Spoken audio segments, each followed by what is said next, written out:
I never thought my life would change the way it did when I was 25. Back then, I was just an ordinary young man, living in America, working hard during the day, and spending my free time with friends. Nothing in my routine hinted at the strange and unforgettable friendship I would form with a man from a world so different from mine, a friendship that tested me in ways I couldn't have imagined. It all began when I met an Arab sheikh who had come to America for hunting. I'd only ever seen men like him in documentaries or on TV, regal, confident, dressed in traditional clothing that made them stand out in the middle of our busy, modern world. He was older than me, maybe in his early 40s, with a dignified presence and a kind smile that softened his otherwise stern features. His eyes carried the weight of someone who had seen both luxury and loneliness. We met by chance. A friend of mine who knew about his visit introduced me, saying he could use some local help. Maybe you can guide him. At first, I thought I would just show him around for a few days, maybe earn a little extra money as a guide. But from the moment we spoke, I realized this man was unlike anyone I had met. His words were careful, respectful, but there was also a warmth in his voice. He asked me questions about my life, my family, my dreams. Most people barely cared about such things, but he listened like it mattered. Before long, our casual meetings turned into something deeper. We would sit for hours, him telling me stories about deserts, falcons, and the grandeur of his homeland, while I shared small tales from my modest American life. Despite the gap in our ages, cultures, and wealth, we found comfort in each other's company. One evening, while we were sitting in his camp, he told me what he truly wanted during his stay. "My friend," he began, his accent heavy but words clear, "in my culture, it is not right for a man like me to live alone for long. I need someone, a woman, to be by my side. Not forever, just for these 2 months I will stay here. Someone to keep me company." At first, I didn't understand. "You mean you wanted to help you find a wife?" He nodded, smiling faintly. "Yes, not for life, just for this short time, a temporary wife." The request surprised me, but I agreed. After all, he was my friend now, and he had trusted me enough to ask for help. Over the next several days, I tried. I spoke to people I knew, asked quietly if anyone was interested, but it wasn't easy. Women in America weren't so quick to agree to something like this. Every attempt ended with either laughter, suspicion, or outright rejection. Finally, after another fruitless day, I returned to his camp. He welcomed me with his usual warmth, but I could see the expectation in his eyes. I lowered my head. "I'm sorry. I couldn't find anyone. Maybe if you give me a few more days, I'll succeed." He was quiet for a moment, then sighed heavily. "It is all right. Maybe no one will come." His tone carried more sadness than disappointment. Then he added, "Stay with me tonight. Just one night. As my friend. We will sit, talk, share food. I don't want to be alone." There was something in his voice that made me pause. It wasn't just loneliness. It was desperation. Against my better judgment, I agreed. After all, I trusted him. That night, his camp looked like something out of a storybook. The large tent glowed with soft golden lamps. Carpets from his homeland covered the ground, and the air was filled with the rich aroma of spiced meat and cardamom tea. We ate together, laughed at small jokes, and for a while, it felt just like any other evening. But as the night deepened, the atmosphere shifted. He grew quieter, more thoughtful. Finally, he turned to me and said softly, "My friend, will you sleep here tonight? Beside me. It will comfort me." I hesitated. My heart beat faster, unsure what he truly meant. But then he smiled, and I told myself it was just about companionship. Out of loyalty to our friendship, I nodded. "All right." We lay down on the wide bedding spread across the carpeted floor of the tent. The silence between us was heavy but not unpleasant. After a while, he sighed deeply and said, "I am tired. Will you massage my legs? Just for a little while."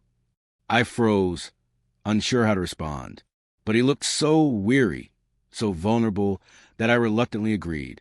I began pressing his legs gently, trying to convince myself it was no different from helping a friend after a long day. When he leaned back and closed his eyes, murmuring his thanks, I tried to relax. But then he spoke again, my head too. Press here, it helps me. I moved to sit closer, pressing his temples with my fingers. The moment felt strangely intimate, and my chest tightened with unease. Then, without warning, he sat up and pulled his traditional shirt over his head, tossing aside. My breath caught in my throat. Seeing him bare-chested, so close, made my face burn with embarrassment. He was still my friend, but his behavior was becoming harder to ignore. I wanted to say something, to remind him of the boundary between us, but his eyes stopped me. They weren't predatory. They were pleading. He looked at me as though I was the only person in the world who could understand his loneliness. That was when I realized his intentions weren't the same as mine. When I first heard his request, I thought he was joking. The firelight in his camp flickered across his face, shadows dancing in his deep-set eyes, and for a moment I waited for him to laugh and admit it was all just a strange cultural story. But the Sheikh wasn't joking. He looked directly at me, his voice calm, deliberate. "My friend," he said, "I do not wish to spend these months in loneliness. In my world, it is not good for a man to live without company. I need a wife, not forever, only while I am here. A woman to share my time with, to talk with, to bring comfort." His words hit me like cold water. I didn't know how to respond. A temporary wife? In America, people didn't think in such terms. Marriage was serious, sacred, or at the very least a legal contract. The idea of arranging one for only a couple of months seemed impossible.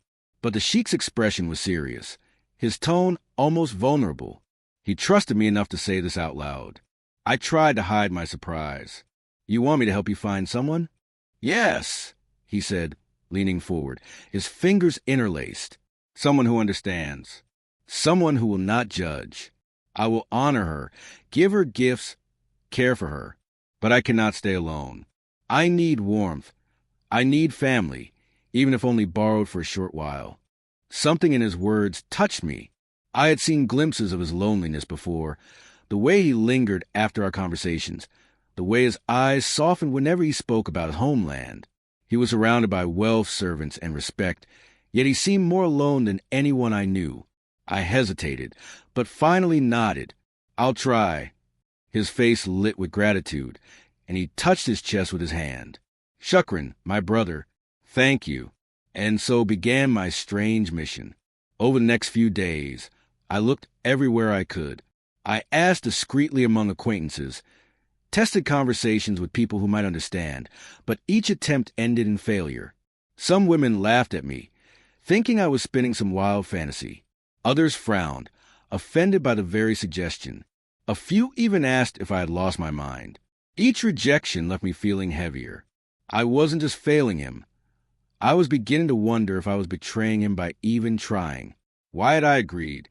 Why did I think I could find someone willing to play wife to a man they barely knew, even for money or gifts? America was not the desert. Here, culture and expectations were different. One evening, I sat in a cafe, staring into a cup of coffee gone cold. My thoughts tangled in confusion. Part of me wanted to give up, to tell the Sheikh that his request was impossible. But another part of me couldn't bear to disappoint him. He had looked at me with such hope, such trust. I couldn't shake that look from my mind. I remembered his words. I need warmth. I need family. The truth was, he wasn't asking for romance or passion. He was asking for someone to ease his loneliness. And somehow, I had become the person he leaned on most. After days of searching with no success, I finally returned to his camp, exhausted and ashamed. The lamps glowed as they always did, the carpets rich and welcoming, but the Sheikh himself looked different that night. There was a heaviness in his eyes, a silence that felt deeper than usual. I lowered my head. I tried. I really did. But I couldn't find anyone. "Maybe if you give me another day or two, I'll succeed. Just wait a little longer." He studied me for a long moment, his gaze unreadable. Then he let out a deep sigh, one that seemed to carry more than just disappointment. It carried longing, sorrow, and something unspoken. "It is not your fault," he said softly. "You have done what you can. Perhaps no one will come. Perhaps I was foolish to hope." His words stung. I wanted to argue, to promise again that I'd try harder, but there was a finality in his tone. Something inside him had shifted. That night, as we sat together, I noticed how different he seemed. He didn't speak as much as usual. He stared at the fire, his hands folded in his lap, his mind clearly elsewhere. The silence stretched between us, heavy and almost painful. When he finally did speak, his voice was low, almost trembling. "My friend, sometimes I think God sent you to me, so I would not break in this foreign land. You sit with me, you listen, you care. That is more than most men give." And yet, he trailed off, unable to finish. I didn't know what to say. My chest tightened with guilt. I wanted to help him, to lift that weight from his heart, but I felt powerless. Then he looked at me, his eyes searching mine with an intensity that made my breath catch. "Stay with me tonight. Just stay. Do not leave me alone again." The way he said it wasn't just a request. It was a plea. I saw a man who had everything and yet nothing. A man who could command respect from crowds, but couldn't command away his loneliness. I nodded slowly. "All right." As I said the words, a shiver ran through me. I told myself it was just friendship, just kindness. But deep inside, I felt the ground shifting beneath us. His gaze lingered on me a little too long. His tone carried something deeper than friendship. And though I didn't fully understand it then, I knew one thing for certain. The Sheikh's emotions were growing stronger, more complicated, and I was standing at the edge of something I wasn't prepared for. The night he asked me to stay in his camp, I felt a nervous hesitation twist in my chest. It wasn't unusual for us to sit together in the evenings, talking long after the lamps had been lit. But this time his request carried a different weight. His voice had been softer than usual, his eyes more vulnerable. "My friend," he said, "tonight, do not return home. Stay here in my camp. We will share food, stories, and the night. You will see how we live, how we rest beneath the stars. I want you to know my world." I hesitated, but his words stirred something in me, a mix of curiosity and sympathy.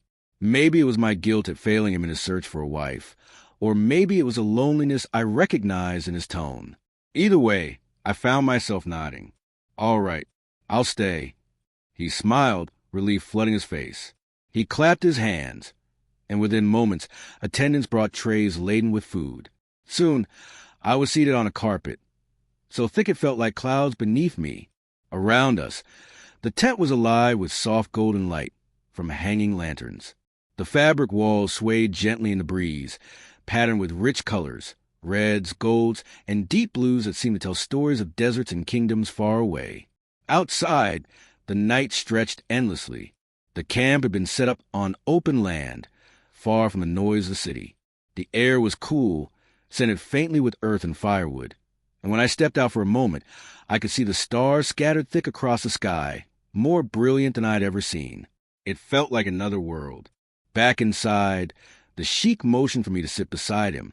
Platters of roasted lamb, fragrant rice spiced with saffron, dates as sweet as honey, and small cups of steaming cardamom tea filled the space between us.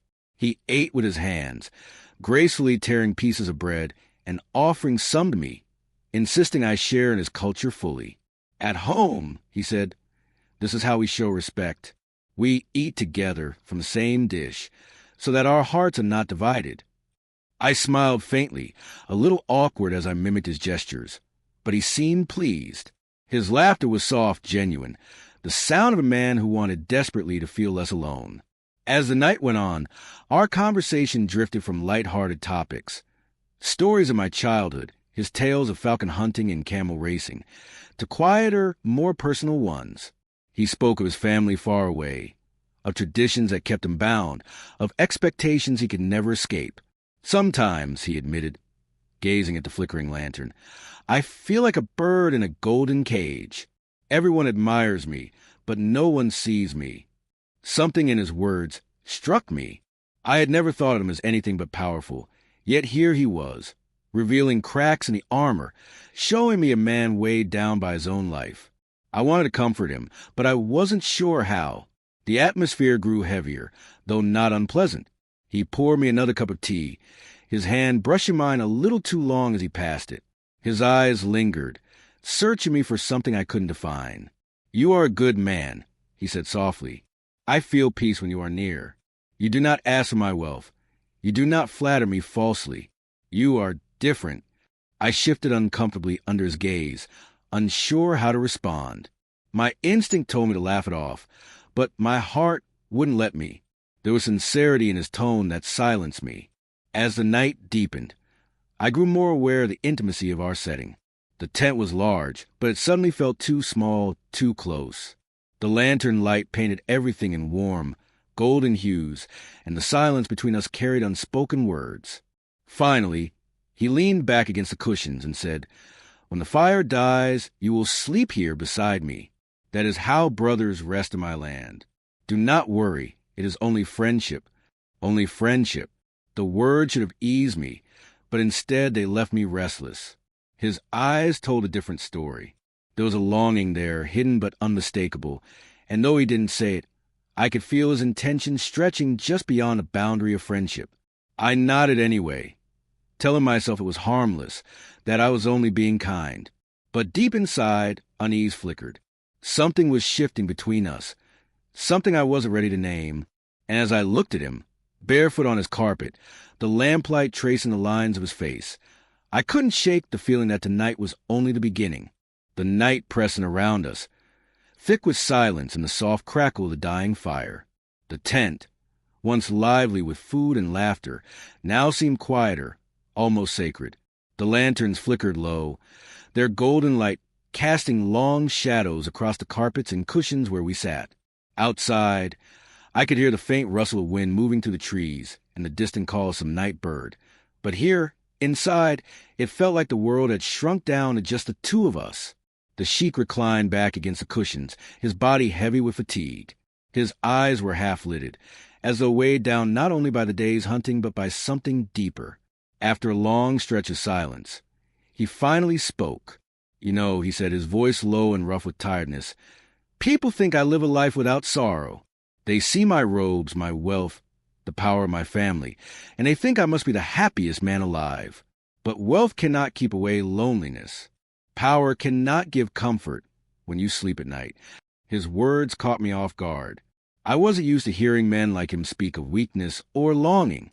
He had always carried himself with such dignity, such unshakable pride. But now, beneath the soft lamplight, he looked less like a sheik and more like a man stripped bare of his armor. I shifted uncomfortably, unsure what to say. "You're far from home. It's natural to feel lonely sometimes." He smiled faintly, but it was tinged with sadness. "Sometimes? My friend, it is not sometimes. It is always. Back home, I am surrounded by people, yet I am unseen. Here in America, I am free to walk streets without constant eyes upon me. I am free to speak, to breathe. Yet here, too, I am alone. The world is full of people, but who will sit beside me when the fire burns low?" His gaze held mine, steady and searching. I swallowed, my chest tightening. There was something in his tone, an ache, a plea, that went beyond friendship, yet it was cloaked in the words of confession. He let out a weary sigh and shifted his legs. "I am tired. The hunt was long today. Will you press my legs for a moment? Just here." He gestured his calves, then gave me a small, almost embarrassed smile. "It eases the pain. In my land, brothers do this for one another after the desert journeys. It is not strange." I hesitated, but his tone carried no demand, only vulnerability. Against my better judgment, I moved closer and began to press his legs gently. His muscles were tense, hardened by long days outdoors, and as my hands moved, he let out a low sigh of relief. "Thank you," he murmured, closing his eyes. "You are kind, too kind." I told myself it was nothing, just a gesture between friends. But the intimacy of it unsettled me. My mind raced. What was I doing? Why did this feel different? After a few minutes, he shifted again and opened his eyes. "My head, too. Here." He touched his temples. "It aches. Will you press?" I froze. This was pushing boundaries I wasn't sure I wanted to cross. Yet when I looked into his face, I saw no malice, no manipulation. Only exhaustion, only need. Slowly, almost reluctantly, I moved my hands to his temples and pressed in small circles. The Sheikh's breathing slowed, his eyes closing again. For a moment, the tent felt like a cocoon, the silence wrapping around us. But then, without warning, he sat up and pulled his traditional shirt over his head. The fabric slipped from his shoulders and fell carelessly onto the carpet beside him. My breath caught. My hands froze midair. He was bare-chested now, his skin bronze and marked by the sun, the lines of age and strength clear across his body. I looked away quickly, heat rising in my face. Embarrassment washed over me. This was my friend. Why was he doing this? He must have sensed my discomfort, because he chuckled softly. Do not be ashamed. In my culture, men do not hide from one another. This is nothing. Only comfort. Only trust. His words did little to soothe me. I kept my eyes averted, trying to steady my breathing, my hands resting awkwardly in my lap. But I could still feel the weight of his presence beside me, the warmth radiating from his body, the unspoken tension filling the space between us. Inside, my thoughts were a storm. He is my friend. He trusts me. He is vulnerable. I cannot betray that. But why does this feel so wrong? Why does my heart race like this? I told myself to leave, to make an excuse, but when I glanced at him again, I saw something that stopped me. His eyes weren't predatory. They were wounded. He wasn't trying to overpower me. He was trying to hold on to something fragile, something human. Do you understand, my friend? He asked softly. Back home, I must be strong always. Here I can breathe. I can be weak, if only for one night. And you allow me this. His words pressed on me heavier than his gaze. Loyalty pulled me one way, discomfort the other. Part of me wanted to stand, to step out into the cool night air and escape the closeness of the tent. But another part of me couldn't bear to leave him in this state, lonely, raw, reaching for connection. I shifted uneasily, my palms damp, my mind a whirlwind. I wanted to believe this was only friendship, but deep down, I knew it was not so simple. The line between kindness and something more was blurring, and I stood helpless on its edge. For the rest of the night, I stayed seated beside him, pretending calm while my thoughts spun. He leaned back, his breathing deepening as sleep finally claimed him. His shirt still lay discarded on the carpet, a silent reminder of how far the night had pushed us from safe territory. As I watched him sleep, I whispered to myself, "What am I doing?" But no answer came, only the steady rhythm of his breathing, and the knowledge that something between us had shifted forever. The silence in the tent was heavy, as if the desert winds themselves had paused to listen. I sat across from the Sheikh, his eyes lowered, his hands clasped together. For the first time since I had met him, he seemed fragile, not the commanding man who hunted with skill and laughed loudly, but someone stripped of his armor. He cleared his throat, the words struggling to form. "You know, when I asked you to find me a wife," he said softly, "it was not only about tradition. Yes, I wanted someone to be by my side. But more than that, I wanted someone who could understand me." I looked at him, confused. "Understand you? What do you mean?" His gaze finally met mine, deep and restless. "Do you know what it feels like," he began, "to always carry expectations? To be a sheik means to lead, to never show weakness. People come to me for guidance, for strength, but no one ever asks if I am tired, if I am lonely." Something in his voice cracked. I had never heard that vulnerability in him before. It unsettled me, yet it also made me listen more carefully. He went on, "In my country, men must always appear strong, unshaken. But in America, I felt a freedom I never knew existed. Here, people are not ashamed to show their emotions, to love differently, to live openly." It made me realize how much I've been hiding inside myself. I swallowed hard, unsure where he was leading me. My heart beat faster with every word he spoke. "Do you know why I asked you to stay tonight?" he asked, his tone suddenly steady, almost defiant. I shook my head. I thought it was just friendship. A faint smile touched his lips, but it was tinged with sadness. It was friendship at first. But then something changed. I saw in you someone honest, someone who didn't want anything from me except to share time. You treated me like a human being, not a sheik. And that That made me realize how much I needed you. The weight of his words hit me like a stone. My chest tightened. I opened my mouth to speak, but no sound came. You think I wanted a wife, he continued, but that was only a mask. What I truly wanted was companionship, someone who would care for me, not because of my status, but because of who I am inside. I looked away, struggled with my thoughts. Why me? I asked myself. I wasn't wealthy. I wasn't special. I was just a man trying to help a friend. Yet here he was, laying bare his heart before me. Why are you telling me this? I finally asked, my voice low.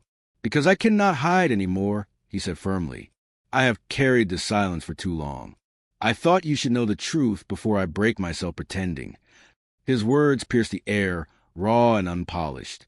I felt a storm rising inside me, confusion, hesitation, sympathy, even fear. A part of me wanted to pull away, to retreat back into the safety of distance. But another part whispered that walking away from his truth would mean abandoning a friend in his most vulnerable hour. I took a deep breath, steadying my thoughts. You know this is not easy for me. I said carefully, I didn't expect any of this.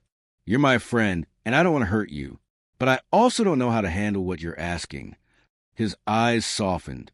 I am not asking for promises, he said. I only want honesty. If you cannot give me what I feel, then at least let me know I was not wrong to trust you with my heart. The sincerity in his tone shook me. I could see his struggle, the way culture and desire clashed within him. He wasn't trying to trap me. He was simply asking me to see him. I leaned back, staring at the flickering lantern light. All my life, I said slowly, I thought I understood friendship. Clear lines, simple loyalty. But this is different. You made me question what it really means to care for someone. He leaned forward, his voice almost a whisper. Then maybe friendship is not always enough.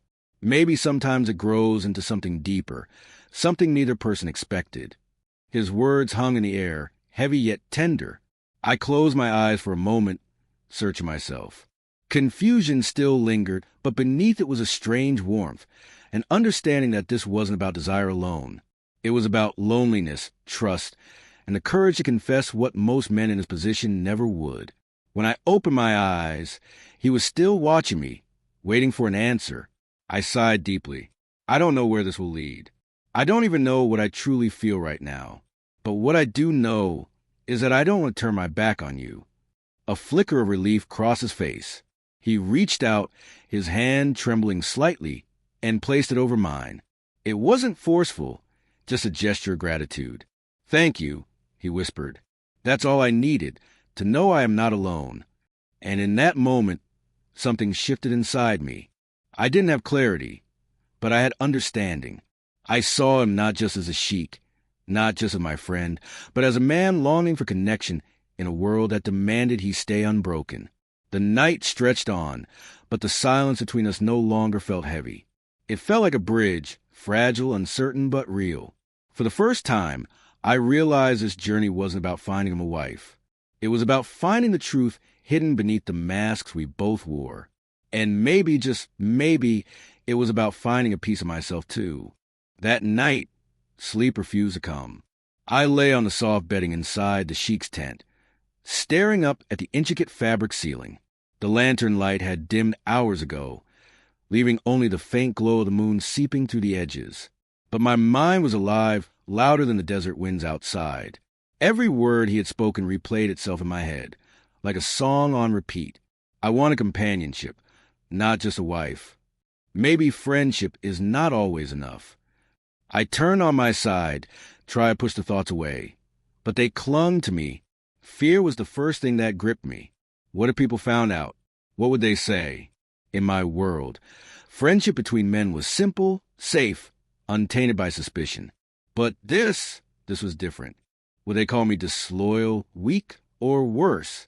Would they say I had betrayed the very idea of friendship by even listening to him instead of walking away? I imagined the whispers, the judgmental stares, the smirks of people who never knew what it was like to carry someone's secrets. My chest tightened with every thought. And yet, beneath the fear, another voice whispered, but wasn't I the one who chose to stay? Out of friendship, Yes, but also out of something more, something I couldn't name. I shifted again, listening to his steady breathing just a few feet away. He was asleep, or at least he seemed to be. Part of me wanted to envy that peace, but another part knew his sleep was probably no easier than mine. Vulnerability had a way of exhausting a man. I thought of trust. He had trusted me with his truth, his loneliness, his weakness. How many others in his position could have done that? To lead in public, but cry in silence. To carry expectations by day and emptiness by night. Was it betrayal to step away from that trust? Or was it betrayal to stay? Knowing I couldn't give him what he truly wanted, my thoughts spiraled into bigger questions. What is love, really? What is friendship? Society likes neat labels. This is a friend, that is a lover. This is right, that is wrong. But reality wasn't neat. It was messy, tangled, blurred at the edges. I thought of all the times I'd laughed with him, shared food with him, listened to his stories. Were those not forms of love in themselves? Did love always have to mean romance? Or could it simply mean caring deeply enough to stay, even when things grew uncomfortable? The more I thought, the more I realized society's rules had always been louder than the truth in people's hearts. Friendship, love, identity. They were cages built by voices outside of us. And inside, we wrestled with who we truly were, afraid of judgment, afraid of being misunderstood. But honesty, that was different. Honesty was rare, and honesty was what he had given me. I closed my eyes, remembering the way his hand trembled when he placed it over mine. That wasn't the hand of a man trying to control me. It was the hand of someone desperate to be seen. Respect, that was a word that surfaced at last. If nothing else, I owed him that. Respect for his truth, respect for the courage it took to say what he did. I didn't have to become what he hoped for, but I couldn't diminish the value of what he had shared with me either. Slowly, my fear began to settle. I couldn't control how others would judge me. I couldn't rewrite society's definitions overnight, but I could choose how to respond to him, with honesty, with care, with respect. And maybe that was enough. By the time dawn began to creep into the desert, painting the sky with faint strokes of gold and pink, I hadn't slept a minute. But my heart felt a little lighter. I had wrestled with my fears, my doubts, my questions. I hadn't found all the answers, but I had found clarity in one truth. What mattered most wasn't what others thought, but the bond between two people who dared to be honest with each other. I turned to look at him once more. He was still sleeping. His face relaxed, almost boyish without the weight of leadership etched into it. For the first time, I didn't just see a sheik. I saw a man. And in that moment, I realized this night hadn't just changed him. It had changed me too. Morning light seeped to the fabric of the tent, casting soft patterns on the carpeted floor. I sat up slowly, feeling the stiffness of a sleepless night in my body. The sheik was already awake, seated cross-legged with a cup of tea in his hands. He looked calm, but there was a heaviness in his eyes that spoke of uncertainty. When he noticed me, he offered a faint smile. "Good morning," he said, his voice quiet, almost hesitant. "Good morning," I replied, sitting across from him. For a moment, neither of us spoke. The silence wasn't tense this time. It was thoughtful, waiting. Finally, he set his cup down and drew in a deep breath. "I owe you an apology," he said. "Last night, I may have crossed lines I should not have. I made you uncomfortable, and that was not fair to you." I studied him carefully. His shoulders, usually square with confidence, were lowered in humility. This wasn't the proud sheik I had first met. It was a man beneath, vulnerable and sincere. "You didn't betray me," I said softly. "You trusted me enough to show me your feelings. That means something. Yes, it was confusing, even difficult for me, but I don't see it as wrong. Just unexpected." He nodded slowly, relief flickering in his expression. "I feared you would walk away. I feared I had ruined everything. I thought about it," I admitted, "but in the end, I realized friendship isn't about running when things get hard. It's about honesty, respect, and I still respect you. Nothing changes that." For the first time that morning, his eyes lifted to meet mine with steady warmth. "Then let us promise each other something," he said, "that we will always speak the truth, even if it is uncomfortable, that we will protect this bond we have, whatever name it carries. I nodded. A bond built on trust. He extended his hand, and I clasped it firmly. No trembling this time, no hesitation. Just two men acknowledging the depth of something beyond definition. It wasn't about desire anymore, nor labels, nor expectations. It was about understanding, about standing by each other even when the world might not. We sat together for a long while, sipping tea, speaking quietly about boundaries and respect. He told me how much he valued my presence, not as someone to fill a role, but as a true companion.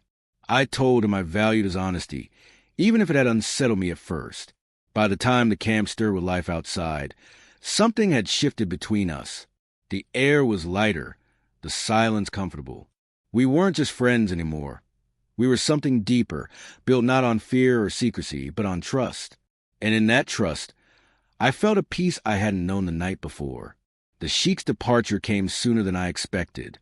The morning sun was bright, the air crisp with the scent of the open fields where he had spent his days hunting. His men were busy packing the camp, folding tents, loading supplies into sleek black vehicles. But he and I stood a little apart, savoring the quiet before the inevitable farewell. He looked at me with a calm smile. "You stayed when you could have left," he said. "For that, I will always be grateful. You gave me something no title, no wealth, no tradition ever could, honest companionship." I felt a warmth in my chest. "And you gave me a new way to see friendship," I replied, "not just in what's easy, but in what's honest." From the fold of his robe, he pulled out a small box and placed it in my hands. Inside lay a silver watch, its face etched with delicate Arabic script along the rim. "This is not just a gift," he said softly. "It is a reminder that time spent in honesty is never wasted. No matter where we are in the world, I hope when you look at it, you will remember our bond." I held the watch, touched in a way words couldn't express. "I will," I said firmly. When we parted, it wasn't with sadness, but with respect. A handshake lingered into an embrace, not as Sheikh and helper, but as two men who had shared truths beneath the desert sky. As his convoy disappeared into the distance, I stood quietly reflecting. In the end, it wasn't about finding him a wife, nor about me compromising who I was. It was about two people from different worlds finding comfort in each other's company. And that, I realized, was more lasting than anything else.